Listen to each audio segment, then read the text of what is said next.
Welcome back. 2 weeks ago, on Monday, May 20th, President Donald Trump posted a video to his Truth Social account.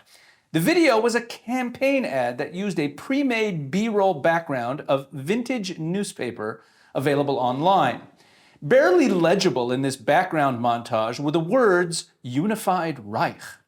The word Reich, of course, brings to mind the Third Reich, the name for Hitler's regime in Nazi Germany. When the gaffe was discovered, the Trump campaign immediately took the video down. But President Joe Biden, along with the mainstream media, jumped on the latest opportunity to draw comparisons between Donald Trump and Adolf Hitler. Biden made a reaction video saying this explicitly. Comparisons between Trump and Hitler are nothing new, sadly. The left has been doing this since Trump first began running for president 8 years ago. Everyone from Hillary Clinton to Joanne Reed to comedian Bill Maher have explicitly compared Trump to Hitler for years. So I had one of Hitler's speeches translated into English, and I think this tells us a lot about where Donald Trump is getting his ideas. Now, of course, this comparison is ridiculous. Donald Trump has garnered more support from minority communities of color than any Republican in more than half a century. And his policies on Israel were the best for the Jewish state in history. But this comparison of Trump to Adolf Hitler is dangerous. Demonizing Trump in this way may be meant as a ploy to scare away minority voters, including Jews, but it also lays the groundwork for some crazy person on the left who buys this nonsense and might do something worse. Let's pray to God that President Trump is protected. Joining me now is Professor Dan McMillan, Holocaust historian and founder of Save Democracy in America. He holds a history PhD from Columbia as well as a law degree and has worked as a history professor and a prosecutor. He's the author of How Could This Happen? Explaining the Holocaust from Basic Books.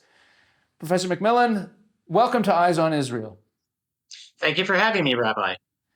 So in my opening, I mentioned that as much as this seems almost like comic relief and a panic attack by the left, we really see that they've been using this rhetoric for a long time. And I believe, as I said, that it's very dangerous. What can you tell us about this comparison to Hitler that they're using, and what do you think this really means in the historical context? Well, I mean, there's two things. There's sort of the fact today that both parties engage in messaging that's overwhelmingly negative, and instead of talking about how they're going to make our lives better, Republicans say that Biden wants to impose a Marxist dictatorship. Democrats compare President Trump to Hitler and say he's going to become a dictator. As far as the comparison, and then people try to draw comparisons between Germany in 1933 when Hitler took power and America today in 2024. As near as I can tell, none of these people are historians who know the first thing about Germany in 1933. I would just point out just a few of the dramatic differences, namely that in Germany in 1933, most Germans, very few Germans at that point, thought that the democratic form of government worked or was a good idea. Germany had only established a democracy 14 years earlier, after a long period under an authoritarian constitutional monarchy. Their first experience with democracy was very bad because of the economic and political upheaval during the Weimar years in the 1920s. By the time Hitler took power, the democracy was already dead. It was already a dictatorship governed by presidential decree. And the Nazi movement was an extraordinarily violent movement with 800,000 members of a paramilitary formation, the so-called stormtroopers. So this is very different from our country. I think the most important thing I want to say about America today is the democratic form of government is central to who we are. You know, we're the only country on earth where membership in the nation does not depend on race, religion, or any other external characteristic. It's about individual freedom, equality of opportunity, government by the people, which we invented in its modern form. I do think that American democracy has been very badly degraded across the last 40 years, especially by money in politics. But the notion that, for example, even if President Trump, if anyone wanted to create a dictatorship next year, the notion that the military and the FBI and the courts would support it and that the American people would tolerate it is just preposterous. And so this kind of fear mongering, which I think both sides engage in, It's first of all, it just further deepens the mistrust of the American people in the political system. It fosters a sense of hopelessness. I hadn't thought of the important point you raised that comparing Trump to Hitler might encourage someone to try to harm him.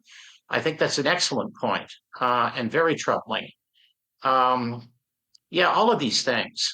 But this kind of, I mean, that said, I mean, to be fair to President Biden, I mean, President Trump has said he wants to be a dictator. He has said that he'd like to lock up his opponents who are vermin, says that immigrants poison our blood.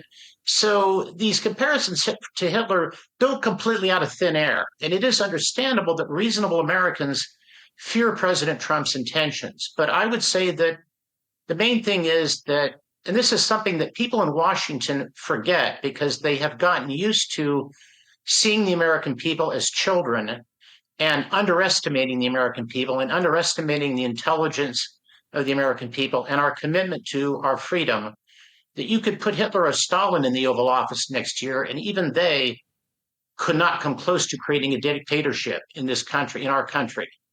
If we continue another 20 to 30 years down the road we're on, with the American people feeling increasingly disenfranchised and angry and alienated from the system, well, then if you ask me 20 years from now, I might give you a different answer. But right now, this hysterical fear mongering does not help anyone. You know, Professor, that comment that you mentioned that Donald Trump said he wanted to be a dictator, it was a one-off comment that he made where he said, I'd be dictator for a day. He was really talking about, what all presidents over the last few presidencies, really starting with Obama, have done, where on the first day they issue a lot of executive orders. And that's really what he was talking about. And, Trump doesn't watch his mouth as much as most politicians do because, frankly, he's not really a politician. And that's where he gets himself in trouble. But from a policy perspective, he seems to be the one who's fighting for more openness and more freedom and less government control over things. So it'll be a kind of strange way to try to be a fascist dictator. Well, I'm certainly not making an argument that that is his intention. I'm not. I take no sides. I literally neither in public nor in private, because my position is that both parties have been hopelessly damaged by money in politics. That both parties have to be fundamentally changed. I think that a huge part of President Trump's appeal is precisely that he doesn't filter himself. That he speaks what's on his mind. Whether what he says, a lot of what he says is not too attractive and can be scary. But I think that people at least perceive him as authentic, that with him, what you see is what you get.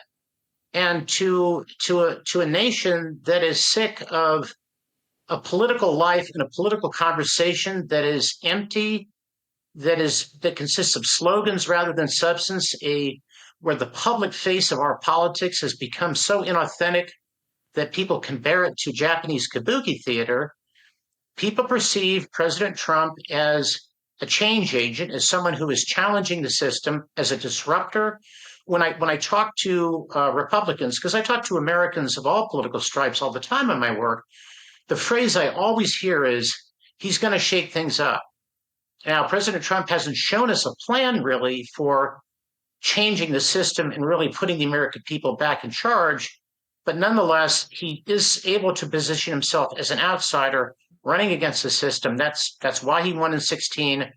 I think that's also why he's going to win this time. I don't endorse that outcome, nor do I condemn it, but that's the way it's shaping out. Yeah, and to your point about money in politics, I think one of the reasons that the establishment fears him so much is that he's not beholden to what Eisenhower called the military-industrial complex. And although, of course, there's a lot of money in the Republican Party, Donald Trump being that outsider, and this is something that I think a lot of populists on the left and on the right can agree with. In the final minute and a half we have left, could you tell us a bit about Save Democracy in America, this organization that you're the founder of? Thank you so much for asking. So our sole purpose, we're a nonpartisan campaign to achieve the public financing of federal elections using the voter dollar system. It's also been called democracy vouchers. And the principle is simply, since the only people who really have much influence in Washington anymore are heavy campaign donors, we will make ourselves the donors. The government would give every registered voter an online account of campaign cash. You can't take it out and spend it, but you go online and assign it to the candidates you want to support. And we fund the system at the robust levels that we are demanding. Candidates who want to serve us can get enough money from the voters to run a competitive campaign, and their opponents no longer have an excuse for taking money from special interests or billionaires. And we are nonpartisan, and I'm getting support from both sides of the aisle because no matter how much we disagree about guns, abortion, or Donald Trump, none of us are okay with our government being for sale, because that is betrayal of the values that made our country great, that make us Americans, that what our country stands for. And more, I am seeing that this is getting money out of politics is a unifying issue that can bring us together and dial back the anger. Not a kumbaya moment. We have our disagreements, and we should have our disagreements, but we don't have to be so angry about it. And this is a way to be less angry and remind ourselves we're all Americans. We're all in this together. All right, Professor, just in just a few seconds, where can people go? What's the website to go to look at, to find out about this more, and to follow your work? Thank you. It's savedemocracyinamerica.org, savedemocracyinamerica.org. You can also Google Dan McMillan, Money in Politics. Please share it with your friends, because among people you know personally who trust you, our message is 100 times more powerful coming from you than it can ever be coming from me. So don't think you can't move the ball down the field. And thank you. All right, thank you, Professor Dan McMillan. Thank you for joining Eyes on Israel. We'll be right back in a few moments.